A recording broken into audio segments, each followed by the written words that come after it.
case to be made against religion is, at first, a strictly logical one.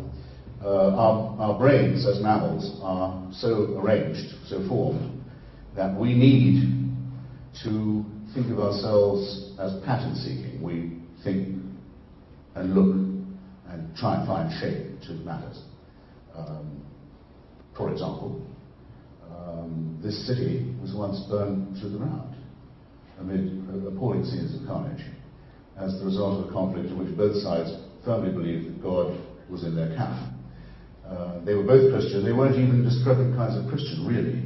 It wasn't like the 30 Years' War between Catholic and Calvinist. It was between very similar kinds of Protestantism. Deo Vindice was the motto of the Confederacy. Abraham Lincoln came close enough to saying, but not quite saying, that God was on the other side. Argued that it would be nice to know who was on God's side. We may wish to give ourselves enormous importance and consider ourselves to be the centre of events, but God didn't even notice this conflict going on. Not just because there's no such person. As W.H. Auden begins his wonderful poem, The More Loving One, where he says, in a phrase that some have a couplet that Joseph Brodsky believed could be itself the foundation of a religion, where he says, if affections unequal be, let the more loving one be me.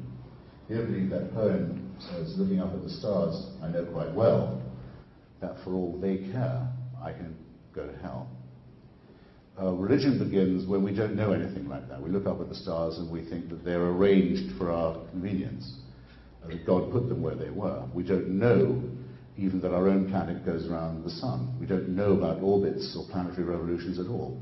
But we're still seeking for an answer with no information. We don't know that diseases are caused by microorganisms. We think they're a curse, perhaps, or a punishment.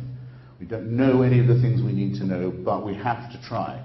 And just as you'll find today, that intelligent people, ill-informed or uninstructed, will prefer a conspiracy theory to no theory at all, well, we're stuck with the first and worst interpretations that our species came up with.